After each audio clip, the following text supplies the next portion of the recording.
Et bien le bonjour à toutes et à tous et bienvenue dans ce papotage post-crédit numéro 2. Et aujourd'hui, nous sommes en compagnie de Thomas. Salut tout le monde. Et de Mélissa. Bonjour. Et c'est moi qui vais encore une fois présider le truc, mais qui vais présenter donc ce papotage. Ces envies de pouvoir. Ah ouais, ça me démange. Et aujourd'hui, nous allons voir deux films, deux gros blockbusters quand même. Ouais. On est sur Mission Impossible. Oui, qui est sorti début juillet. Donc Voilà, aussi donc on était dans les dernières séances. Ouais. Et Blue Beetle, qui est le dernier film de super-héros de DC Comics. Et qui est sorti cette semaine. Donc Ça va pas sortir, donc oui, c'est sorti fin août. Donc voilà. Enfin, on va appeler ça une critique à chaud, entre guillemets. Genre. Ouais, on les a vus hier soir. Enfin, on a fait une journée au cinéma, voilà, on a tout vu hier soir. Et on va commencer par Blue Beetle. Qu'avez-vous pensé, messieurs, dames, de Blue Beetle? Alors là, Mélissa qui vient d'arriver parce qu'elle connaît pas trop le format, on fait pas des grosses critiques comme avant, là c'est vraiment juste des avis. Qu'est-ce qu'on a envie de parler Voilà. Ok. Ouais. Qu'as-tu pensé de... Il était incroyable. Incroyable. Il n'y a pas de demi-mesure. Qu'est-ce que t'as aimé dans le film, Mélissa? Attention, 100% spoil.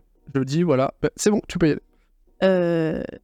La manière qu'ils ont d'utiliser, développer chaque personnage de la famille. Ok. Pas vraiment chaque, parce que la mère, elle est un peu useless, mais... C'est la mère, elle lui dit « Tu dois tuer tout le monde. » Et il a dit « Oui, maman. » Non, elle dit qu'il doit... beauté... Ouais, c'est ça. Mais la traduction, elle est approximative par rapport à ce qu'elle dit. Oui, il y a des traductions approximatives, mais bon. J'ai beaucoup aimé un petit peu tous les personnages, l'histoire en elle-même. C'est très, on le disait hier, c'est très comics accuré.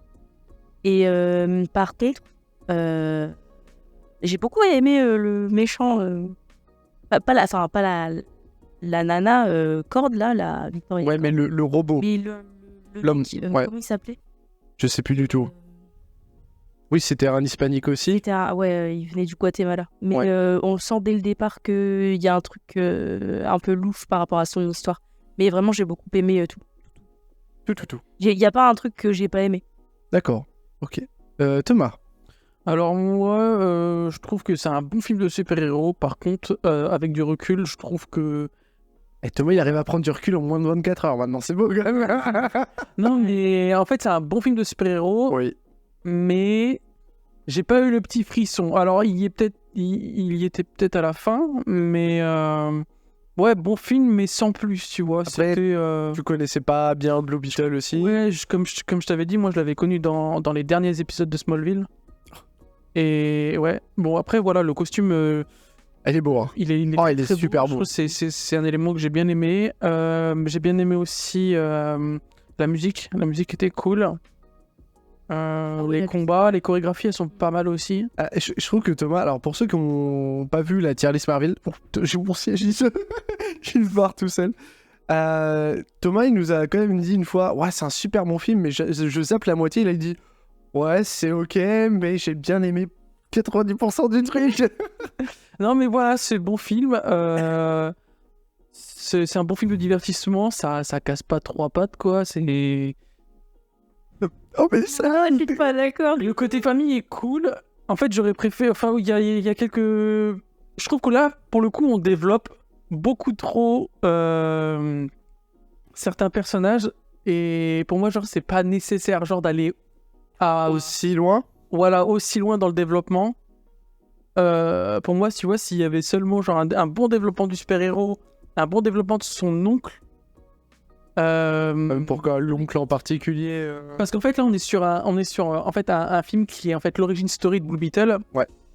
Pour moi j'aurais préféré peut-être un développement beaucoup plus centré. Ouais, centré. Bon, mais après la particularité de Blue Beetle, c'est qu'il est très jeune, il vit chez sa famille. Parce que là où on n'a pas l'habitude des jeunes super-héros, je prends du côté Marvel, Spider-Man, et c'est là où Marvel à chaque fois ils font le choix, c'est ils sont orphelins, on trucide tous ceux qui y a autour, comme ça il n'y a pas besoin non plus de développer une famille qui va être chiante entre guillemets à développer, parce que en gros Spider-Man t'as la tante à développer et c'est tout, parce qu'il reste plus qu'elle. Tu vois, donc Oui, c'est vrai. l'oncle, tu le développes vite fait, tu le fais crever. Un grand pouvoir implique de grandes responsabilités. Terminé. Enfin, je veux dire, oncle Ben, c'est ça, tu vois. Et que là, on est plus sur une famille qui vit entre guillemets normalement, même s'il y a des morts, même s'il y a des trucs comme ça. Et donc, Blue Beetle, c'est une part importante du personnage. Sa famille est une part importante du personnage. Et c'était, je pense, une difficulté. Mais c'est pas genre quelque chose qui me dérange vraiment beaucoup. Dans les critiques, dans les critiques cinématographiques qu'on peut voir sur Internet, l'aspect de la famille a fait chier apparemment beaucoup de monde. De quelle nationalité ces gens? Non, là, c'était des Français. Tu parlais de ceux qui critiquent, je sais pas. Parce que, alors, moi je sens déjà le truc arriver aux États-Unis. Je vous en ai parlé à la sortie. Famille hispanique, même mexicaine, qui arrive avec super-héros, machin et tout ça. Il y a tellement une haine du Mexicain dans certaines parties des États-Unis que le film va se faire défoncer juste parce que. Il faut se le dire, en fait. Dans tous les films. Ah oui, bah ouais, voilà. Dans tous les films. Là, c'est les Américains les méchants, hein, Bien sûr. pour une fois. Et ça a été produit. On verra dans l'autre, ce sera plutôt les Russes, c'est plus habituel. Mais en fait, je trouve ça. Mais c'est américano-centré, enfin je veux dire. Mais regarde, non, mais dans tous les films, Dans tous les films. Ouais. les Mexicains, c'est ceux qui font le ménage ou qui tondent la pelouse. Exactement. Bah là, il y a une critique de ça. De toute façon, t'as le Mexicain qui fait les boulots un peu de merdique. Voilà, on le voit quand c'est avec sa sœur là, tu sais, au début. Bah tous, hein, ils sont tous dans les tests de villa. Ils sont tous mexicains en train de faire le ménage et tout. Et voilà, mais ça c'est un problème qui est lié aux États-Unis. En fait, je pense qu'en France, on a moins l'écho parce que on n'a pas de communauté non plus latine qui vient là-bas. C'est plutôt en Espagne. Quand on est parti en Espagne, on a vu qu'il y avait beaucoup d'Argentins, beaucoup d'Uruguayens, etc. qui venaient en Espagne pour vivre. Nous, on n'a pas trop ces populations-là qui viennent en France. Donc voilà. Mais c'est une vraie problématique aux États-Unis de comment accueillir les hispaniques. Parce qu'il y a dans des quartiers, dans certaines villes, on parle plus espagnol que anglais, par exemple.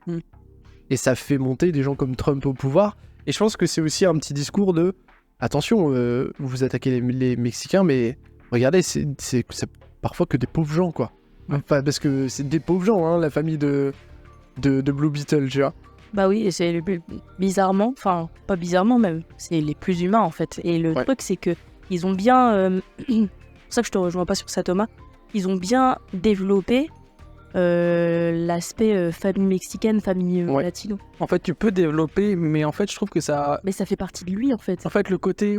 C'est là en fait où ça me dérange pas, c'est qu'en fait le développement de la famille, ça a empiété, je trouve, sur le développement du perso. Je m'explique. À la fin, quand je vois la grand-mère avec un gros machine guns dans les mains, c'était drôle ça. Voilà, c'est drôle. Mais en fait, révolutionnaire. Après, ouais, c'est juste une préférence dans le genre super-héroïque, tu vois. C'est. Enfin, moi, voilà. Après, la grand-mère, on te le dit clairement. Clairement qu'elle a eu un passé révolutionnaire et que. Ouais, en fait, en gros, elle utilise une machine gun parce qu'il s'est passé des choses avant qui fait que. Ouais. Et ça se trouve, on aura des histoires. Et pour faire Blue Beetle 2-3, il y a peut-être justement le passé de la grand-mère qui va ressurgir. Et ils vont devoir repartir, tu vois, au Mexique ou quoi. C'est uniquement moi et ce que je veux. Parce que tu vois, inconsciemment, tu vois, je vais beaucoup faire de parallèles avec Spider-Man, parce que pour moi, Blue Beetle, c'est Spider-Man de DC, tu vois. Ouais. Mais t'as pas la mort d'Oncle Ben, t'as pas le même Spider-Man. Ouais. Donc la famille a forcément un impact, quelque part. Tony Stark, quand il a sa fille, il change du tout au tout. Il est prêt à se sacrifier pour sa fille, ce qu'il n'aurait jamais fait avant. Tu vois. Et donc l'impact de la famille, on l'a bien vu même avec Ant-Man 3. Tu vois, l'impact de la famille sur un film, notamment pour les super-héros, on l'a vu. Et je trouve que dans Ant-Man 3, le fait de mettre la fille de Lang au milieu, ça apportait beaucoup plus de problèmes. C'était moins intéressant que là dans Blue Beetle, tu vois, par exemple. Oui. Et on a l'habitude de voir la famille, mais en fait, on a tellement peu l'habitude de voir des personnages développés, des personnages secondaires développés, qu'on en a perdu l'habitude en se disant « Oh putain, ouais, il développe pas Blue Beetle. » Après, Blue Beetle, il se développera vraiment, je pense, hein, en l'intégrant avec une Justice League. Ouais. Tu vois. Ouais, avec une Yo. Le truc que je trouve plus intéressant aussi, c'est le fait que on n'est pas sur un truc genre du cosmos, enfin, comme on a vu après Endgame, là, les problématiques qui nous touchent pas vraiment. Bah là, oui, c'est proche. Là, on est proche, on est sur du. Ouais, mais regarde les Américains à côté, les riches, ils sont en train de les défoncer les pauvres Mexicains à côté. Et puis finalement, Puis les ressources rares, voilà, les il y a ressources des rares trucs, que je voilà. finis, etc. Et en fait, je trouve ça plus intéressant et c'est plus proche de nous que ce qu'on a eu là sur la dernière phase. Je sais pas ce que vous en avez pensé, mais moi j'avais au bout d'un moment une vraie haine entre guillemets du protagoniste, tu sais, de la meuf. Ah, mais Ouais, oui. elle me sortait par les yeux. Quand elle part, Story Accord, là. Ouais. elle part, tu sais, il y avait le combat et tout, là elle part en hélico et elle fait un petit coucou. Ouais. Le daron meurt et elle fait un coup de Oui, la mais mort. pourquoi on est vénère? Parce qu'on a réussi à s'attacher aux personnages principaux Ouais. et se mettre à leur place en se disant mais t'es la reine des connasses, tu vois. Et ce qu'on a perdu, ouais, comme tu le disais, moi je vois un Kang qui dit oui, je vais péter tous les multivers et tout ça. C'est tellement loin que tu fais, mais ouais, ok frérot, mais je m'en fous. Là, Thanos, il fait ça, tu disparais. Tu fais, je suis de quel côté? Ceux qui restent ou ceux qui partent? Et en fait, quand tu t'éloignes trop et là, on revient à des personnages qui sont beaucoup plus au centre de la population. T'as des combats qui sont en plein milieu de la ville, tu vois, et tout ça.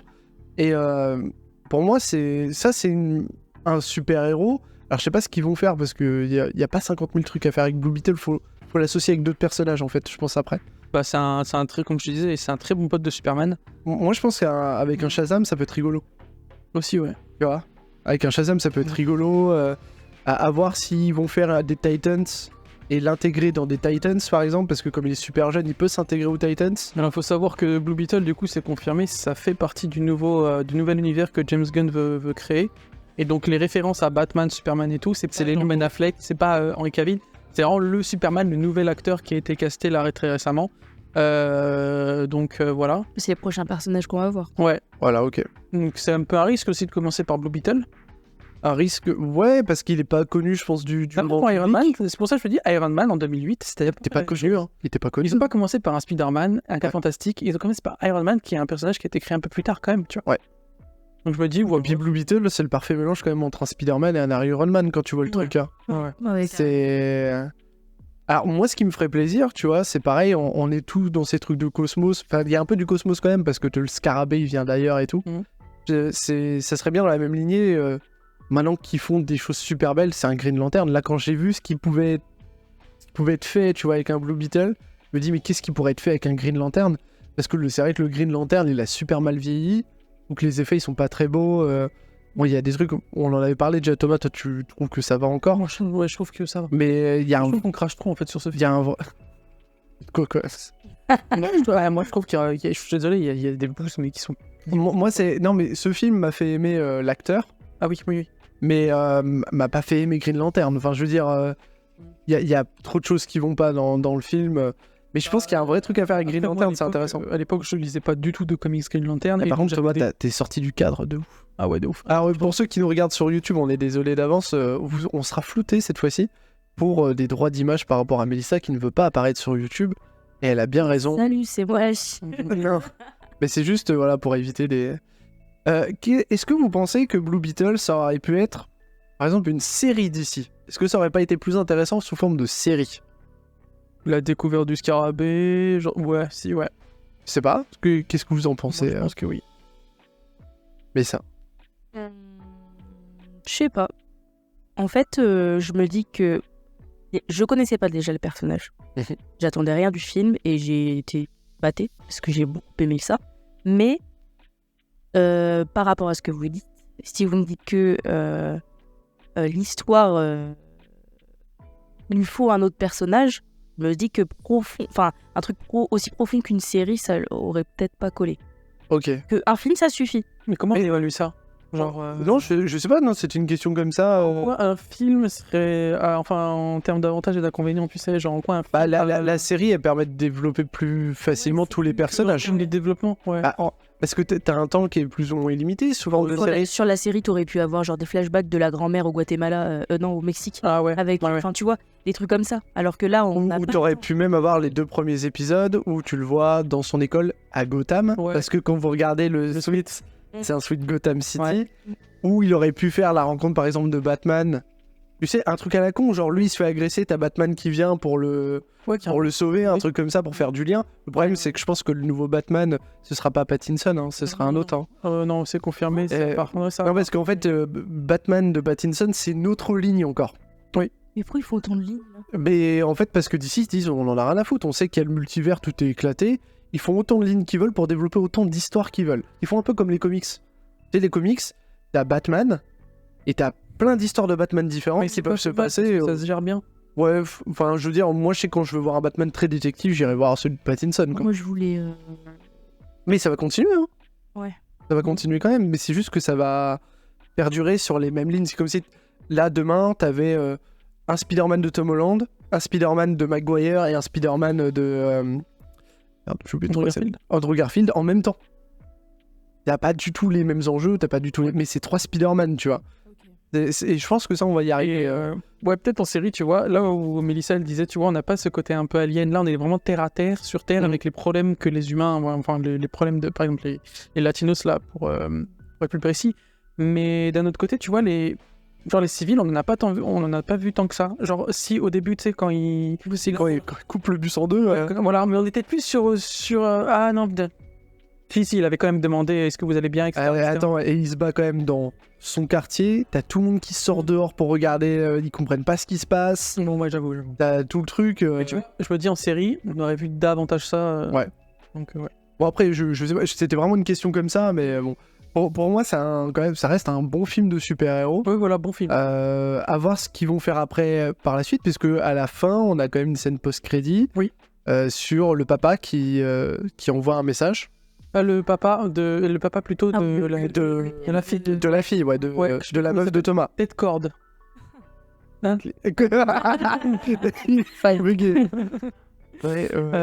Tête corde est en fait vivant, mais en fait, dans tout le film, on nous dit pas il est mort, on nous dit. Oui, mais clairement, on nous dit il a disparu. Ouais. Et ouais. Et il y aura un 2, je pense. Est-ce qu'on n'aurait pas un truc genre. Alors là, parce que je connais pas tout l'univers non plus de Blue Beetle, mais est-ce qu'il n'y a pas un truc où il est coincé dans le scarab? C'est genre un truc à la con, genre vraiment où il est coincé dans un truc inca là.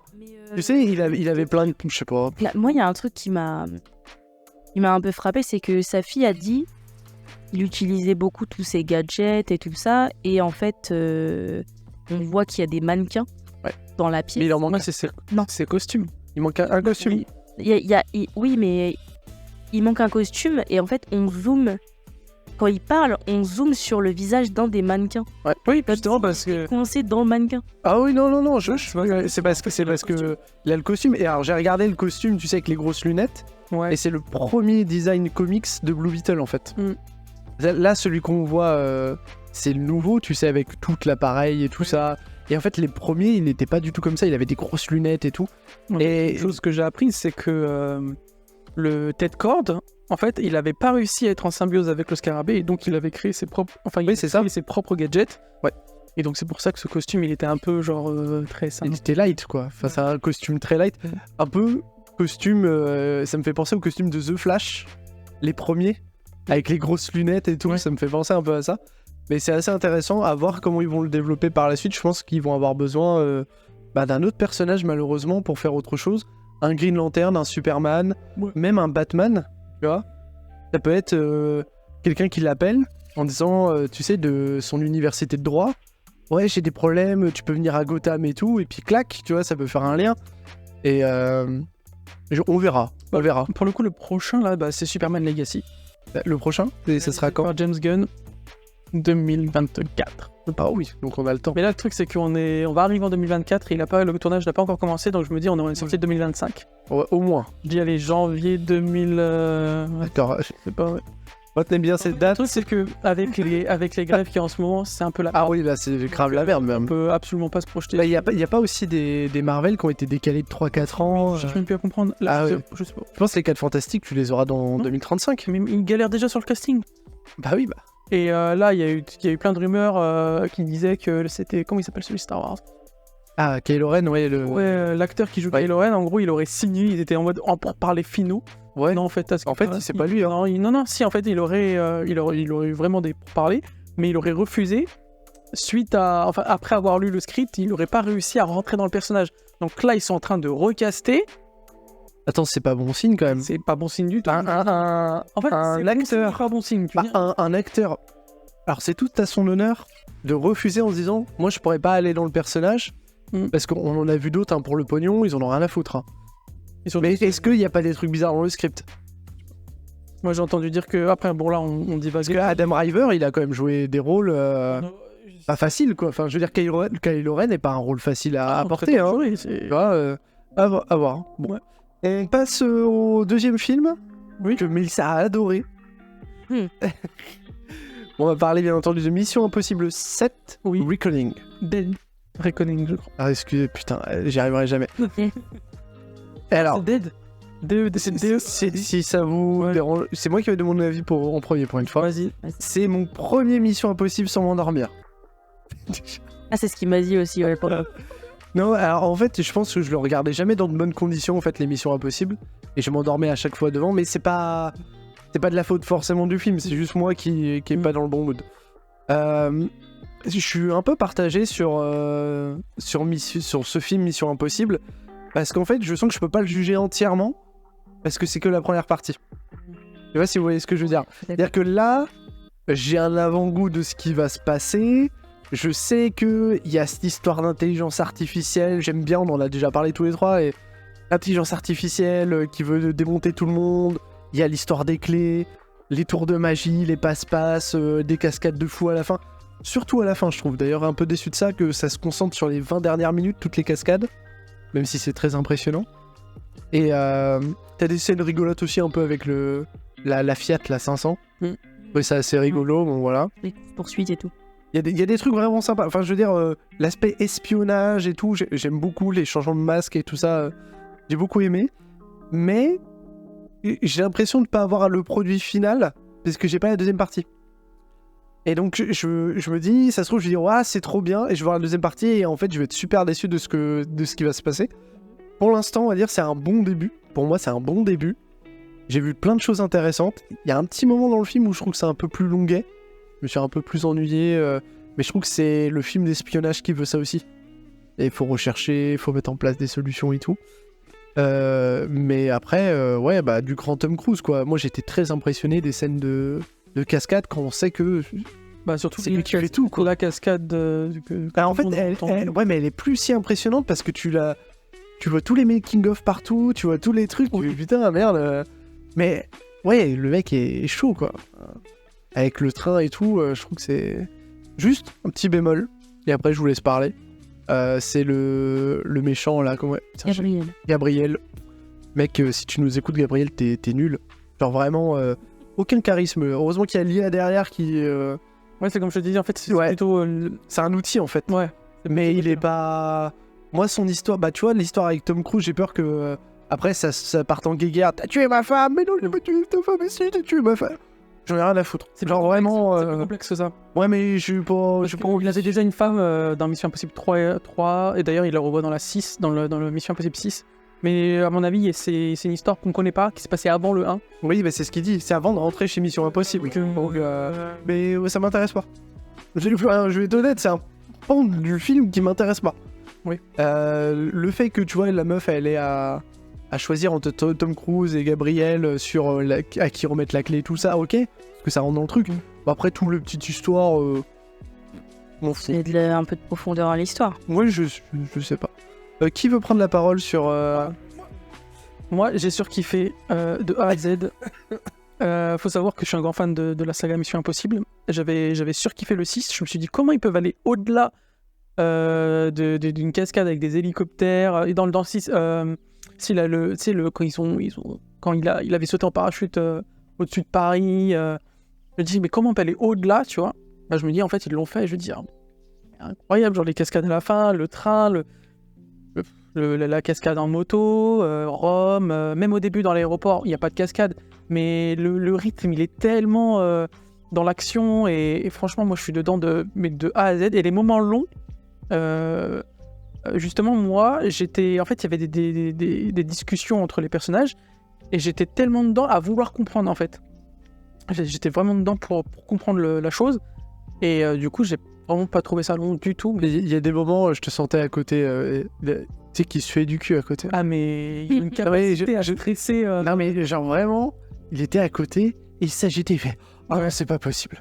Ah non, c'est pas possible. Il vivait le truc, quoi. J'étais Mais ouais, what? je trouve qu'à partir du moment où je vis le truc, c'est tout gagné, quoi. Non, franchement, très très bon film de haute qualité. Et allez, si je dois dire, allez, un petit. Est-ce qu'il est. Parce que chaque film, enfin, tous les films ne sont pas. Est-ce que tu peux vraiment. C'est la question que je vais poser aussi à Mélissa après. Est-ce que tu peux vraiment juger de sa qualité sans avoir vu la partie 2? En vrai, j'ai pas vu la partie 2, mais je sais que la partie 1, admettons, la partie 2 est mauvaise. Bah, ça reste, je veux dire, la partie 1, elle m'aura plu et ça changera pas. Ok. Parce que, alors, J'arrive à bien la dissocier. avant de donner la parole à Mélissa, parce que ça me fait penser à un film qui aurait dû être en une fois et qui a été en 3 films, et ça a été terrible. Pour moi, c'est Le Hobbit.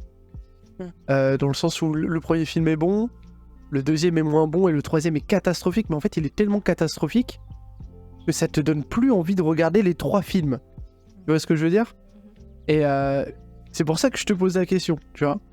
Mélissa, qu'as-tu pensé de Mission Impossible? J'allais dire que le film ne m'a rien fait ressentir. Mais il y a un truc à parler. Alors, je suis pas forcément d'accord avec tout ce que dit toi, mais on n'a pas le même ressenti. Bouge pas trop le micro. C'est le premier. C'est le premier Mission Impossible que je regarde en entier. Les autres, je connais même pas les histoires. On en a vu un avec Henry Cavill qui se tape dans les chiottes. Ouais, mais j'ai pas vu en entier. Ouais, on s'est endormis tous les deux. Après, je suis pas très film d'action de base, mais le truc du stress métabolique là, le stress là qu'il a devant chaque scène, en fait, moi, c'est un truc que j'aime pas ressentir. Ah, c'est ce que j'ai d'accord. ressenti. Ouais. Et c'est pour ça que je regarde pas ce film d'action, parce que pendant les bagarres, j'ai l'impression de me prendre des coups. Je suis trop empathique sur ça et j'aime pas les films d'action pour ça. Après, c'était légère, je trouve, là. Tout ce qui est bagarre, saut, etc. Je trouve ça vraiment fou. Les chorégraphies, les cascades, l'histoire, tout est bien. Mais c'est pas ma cam. J'ai pas kiffé. Est-ce que tu iras quand même voir la partie 2? Ouais, j'irai la voir avec vous. Pour vous accompagner. Ah, la vache. Franchement, par contre, oui, je suis d'accord avec toi que... alors, on peut apprécier la partie 1 pour ce qu'elle est, pas forcément la partie 2, mais il faut forcément la partie 2 pour... La réponse, enfin le dénouement. Je suis pas très inquiet. Franchement... Bah là, si ça prend du retard à cause du truc que tu disais tout à l'heure... Ouais. Non, je pense qu'il y en aura d'autres. Hein. Ah, moi, je pense que c'est les derniers. Ah ouais? Ouais. Bah, il faut se claquer. Il faut savoir que Tom Cruise, il commence... à moins qu'il il va prendre sa retraite. Tom Cruise, il a quand même 60 ans. Ouais, mais ils disent que non. Dans le film, ils parlent de... Ils lui disent que, à part Mission Impossible, c'est soit la mort, soit son passé là qui ressurgit. Oui, mais... Je pense que... Est-ce qu'ils vont pas faire une Mission Impossible avec Agent Carter? Moi, je sais pas. Ou ça va reprendre la relève? Ah, Mission Impossible, c'est toujours été... Ah, je sais pas. Bah, pourquoi ce serait... Si Tom Cruise l'a... Pour moi, hein... Carter, t'as dit? Bah oui, mais je sais pas comment elle s'appelle, l'actrice. Ah, est-ce qu'il y a une autre force Mission Impossible qui peut... Ça s'appelle l'actrice Thomas, qui fait Peggy Carter dans les Marvel.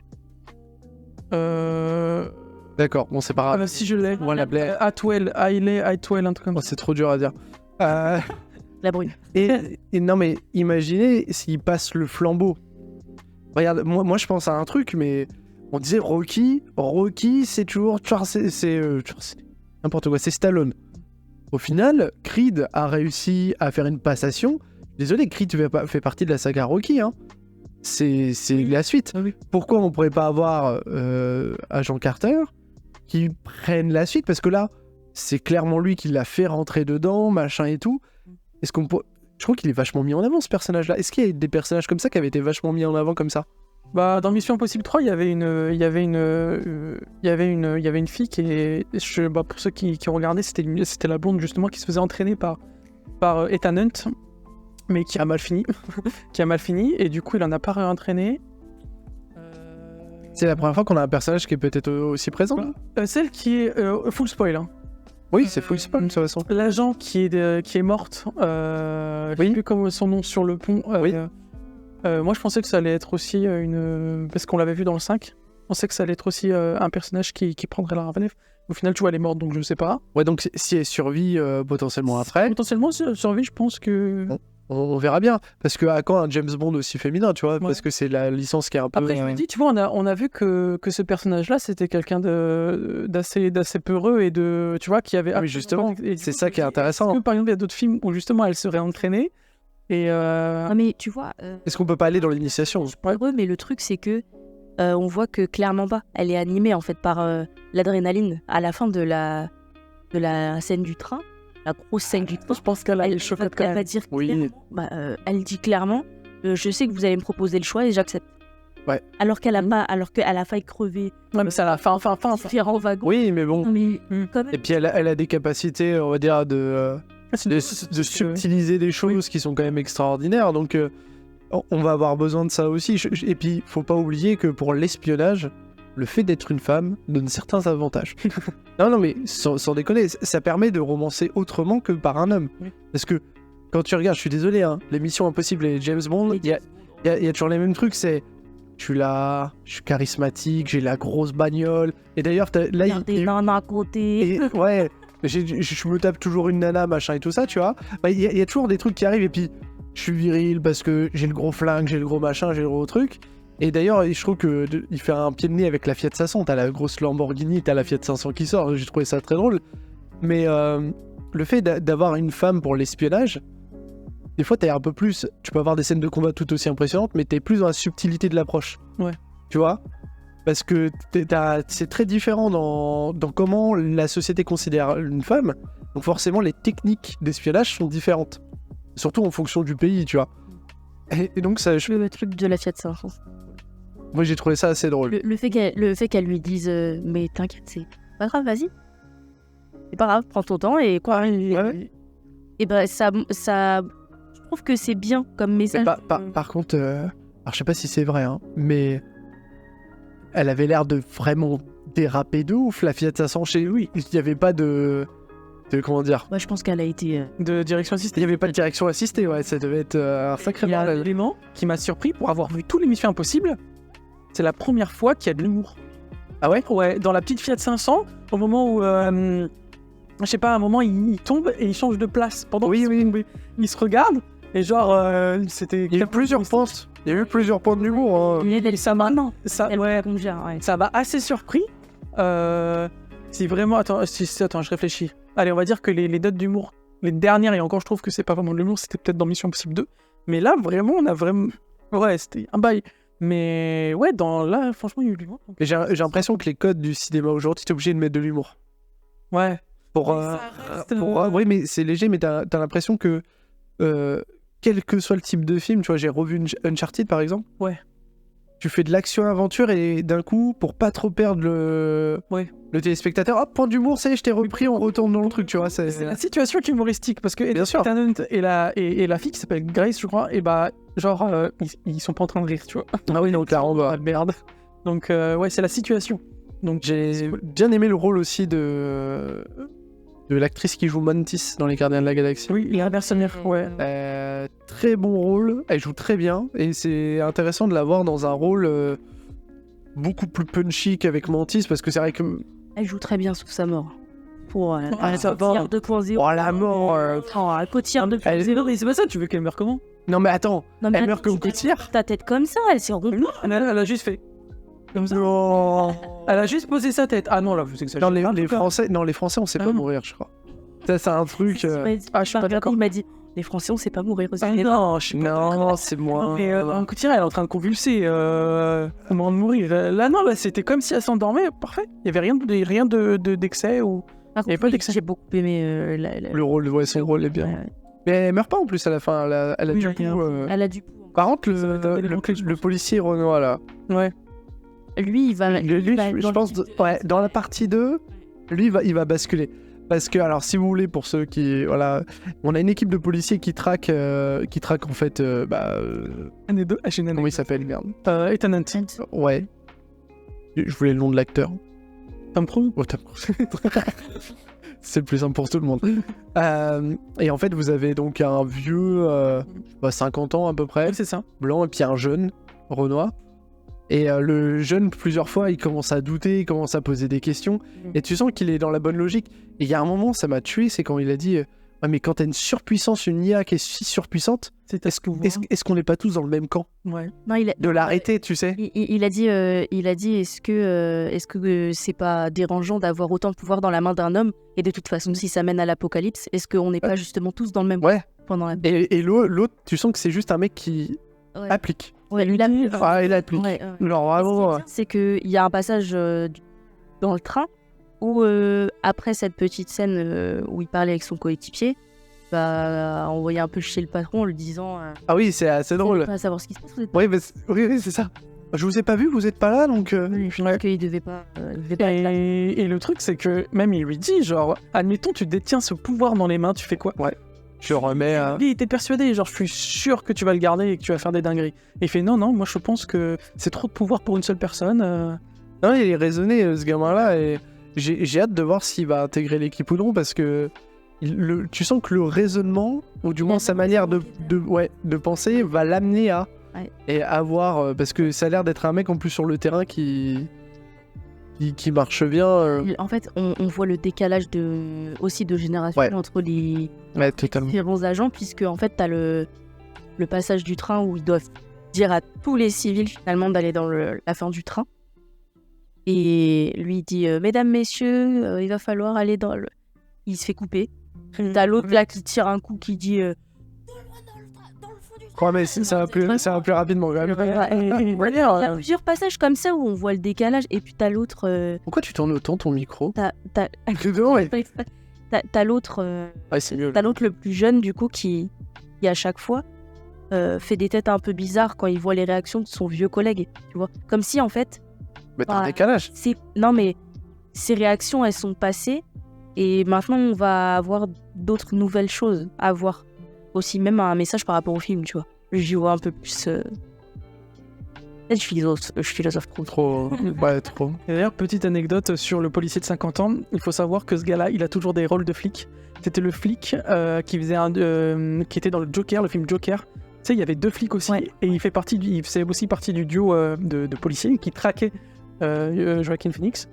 Et il a aussi joué un des flics dans Fast and Furious. Il joue toujours un flic, il a une gueule, hein. Il a une gueule, le flicard, hein, quand même. Et à chaque fois, ce flic-là, mais il se fait berner et il n'arrive jamais à attraper... Donc, il doit en avoir marre. Putain, j'aimerais bien. Bon, après, il joue dans des... Qu'est-ce que vous attendez donc de la deuxième partie? Qu'est-ce que vous voulez voir? Qu'est-ce que vous aimeriez bien Bah, comme je te disais hier, le film se termine bien parce qu'au final, Ethan Hunt, il a récupéré la clé, ouais. Voilà, donc c'était sa mission. Ouais. Je veux dire, tu ne dois pas savoir ce que ça ouvre, machin et tout. Juste, tu récupères la clé. Donc, il a réussi sa mission. Et c'est ce que ça ouvre, hein. Oui, maintenant, oui. Ouais, il sait ce que ça ouvre. Il a un indice, mais... Un indice Sébastopol, sous-marin. Ouais, mais est-ce qu'il sait que c'est justement un truc pour la contrôler? Non, mais il sait qu'il doit se rendre là-bas. Oui, voilà. Donc déjà, on va avoir une exploration sous-marine. Partir en steak. Une bonne partie de la suite. Alors, moi, je me suis fait un film dans ma tête. Je me suis fait un film. Pour l'instant, on est d'accord que l'autre, là, le méchant, il pense que c'est le seul à savoir où c'est. Sauf que t'as la meuf qui joue Bentis, qui est rebelle, voilà, ok. Lui, je pense qu'il va se dire, ok, il sait où c'est, donc je vais informer tous les pays de où c'est. Et en fait, on va avoir un truc genre, tous les pays vont envoyer des squads. Et là, pour le coup, ça fait mission impossible, genre, qui va y aller? Non, mais genre, tu vois, en gros, genre, ça va être sur la banquise, tu vois, et tu vas avoir les squads de tous les pays qui veulent en fait s'emparer de la clé du sous-marin. C'est un endgame là. Ah non mais moi je m'attends à un truc comme ça parce qu'ils le disent quand même un nombre de fois de le pays qui prendra le contrôle de ça et prendra le contrôle du monde. Donc tu sais déjà t'as au moins 3 pays qui vont y aller à fond. États-Unis, Russie, Chine. Parce qu'on parle pas des Chinois mais je vois pas pourquoi les Chinois passeraient à côté de ça, tu vois. Pour le coup, il y a... Et on parle beaucoup de pays d'Europe. Allemagne, Italie, Espagne et tout. On parle pas de la France, étonnamment. Et Mission Impossible d'ailleurs, qui en général, qui voyagent, tu sais, dans leurs films, tu sais, ils voyagent beaucoup. Ouais. La Chine, ils ont jamais fait. Ouais, alors que là je pense, enfin, je veux dire, géopolitiquement parlant, la Chine mettrait des moyens considérables pour y aller. Et je pense qu'on va avoir un truc, des squads qui vont s'entretuer. Eux, ils vont être au milieu de ça, tu vois. C'est-à-dire qu'eux, ils ont la clé. Tout le monde veut la clé. Et ils sont à l'endroit précis où ils doivent chercher le sous-marin, tu vois. Et je pense que ça va partir en vrille là-dessus. Alors, à voir la durée du prochain film. Mais à part une exploration glaciaire sous-marine... Ouais, je pense que ça va être dans l'eau. Je sais pas à quoi m'attendre de plus. Il faut pas... Pour moi, il va être vide, le deuxième film. J'ai un peu peur de ça aussi. Hein. Enfin, ils auraient pu rajouter à 7, il descend, quoi. C'est bon, basta. Non, mais vraiment, il descend, hop, il va dans le Sébastopol, c'est bon, on a compris. Non, mais pourquoi faire un 2, sérieux? Mais en fait, je comprends pas, mais c'est quoi que t'as pas aimé? Genre, tu t'es ennuyé? Mais non, mais... Non, je pense qu'elle aime pas le style, c'est tout. C'est juste le style que j'aime pas. Je m'énerve pas contre la licence ou quoi, mais je me dis, il a la clé. Ah, peut-être trop basta, c'est bon, elle gagne, c'est basta. De passe-passe, peut-être voilà, le concept de la clé, machin et tout. Peut-être que, s'il y a trop de... Il y a trop de... Ouais, on va faire un 2, là. On va faire une partie 2. Ouais, restez bien, il y a un 2. Alors, c'est un peu plus long. Je sais pas, une demi-heure. Il va dans... Ouais, ou on enlève des trucs. On enlève des trucs. Faire 2 parties, sérieux. En fait, ça dépend de la durée. Est-ce que c'est la fin? C'est la fin de la saga? Ouais, moi, je ne comprendrais pas d'avoir une deuxième partie de film à 2h20. Ah ouais, non. Ah ouais, non, mais moi, je sais pas ce qu'il y aurait dedans. Hein. Il faut aussi penser à un truc. La clé, elle déverrouille. Il y a le contrôle de l'entité. Ouais, tu peux la tuer. L'entité pour la tuer, peut-être que c'est hyper compliqué. Non, t'as juste à tourner la clé dans l'autre sens. Thomas, t'as pas compris les 5 premières minutes du film, c'est un truc de fou. Hein. Genre, t'as deux mecs, ils remettent la clé et ils activent l'IA en la tournant. Et ils reprennent les clés. Attends, il faut savoir aussi que l'IA sait se rebeller. Oui, mais son cœur de système, il est dans ce sous-marin. Ouais. Et je pense que... Alors, non, tu sais comment ils vont faire une demi-heure, ces connards-là? On voit tous les corps remonter. Ouais. Moi, comment ça se fait que les corps ils ont remonté? Ils vont nous montrer que l'IA avait pris le contrôle du sous-marin, dépressurisé. Je pense que... Non, je pense que... Non, je vous promets que Mission Impossible, ils ont toujours réussi à surprendre ce niveau du scénario. Je pense que... Et pour le coup, vous avez jamais vu ceux d'avant. Mais franchement, je suis vachement confiant et je peux vous dire, mais de manière assez certaine... Bon, on peut parier un truc, alors. De quoi? On peut parier un kebab. On peut parier un kebab, oui. Non, mais vraiment, je pense que vous serez surpris. Ouais. On serait surpris, oui. Et là, pour le coup, je suis certain. Oui, bien sûr, oui. Tout à fait. C'est sur ces bonnes paroles qu'on va se laisser. Merci à tous d'avoir regardé ou écouté ce deuxième épisode de Papotage Post-Crédit. Oui. Mais ça, qu'est-ce que tu penses de ce nom? Ça va. Une note sur 10. D'accord, merci Mélissa. C'était ma note. On va regarder plein d'autres films. Il y a le Hercule Poirot qui a l'air pas mal. Je ne pensais jamais de ma vie que j'allais dire ça, mais... Il y a un côté surnaturel. Le Hercule Poirot a l'air incroyable. J'ai vraiment prononcé cette... Il y a FNAF qui va arriver. Ah oui. Donc il y a pas mal de trucs d'horreur, etc. Ouais. Il y a la nonne. La nonne. Ah ouais, ça j'irai pas le voir. Moi, je pourrais faire... on ira. Non mais vous pourrez faire un papotage post-crédit à 2 sur la nonne, ça me dérange pas. Ouais. Il y a quoi d'autre qui sort en fin d'année? Là il y a... ça va être à vite, je pense que... Non, il y a 3 jours top chrono. Un film français avec la bande à Fifi. Ouais, ok. Si, parce que cette bande à... Si, parce que c'est une parodie de Mission Impossible. Oui. Donc ça peut être très drôle à voir. Il y a aussi un film avec Liam Neeson où il est dans une voiture et il est bloqué. Oh, c'est étonnant. il appelle pas, il dit... J'aime bien. Je vais vous retrouver, je vais vous tuer.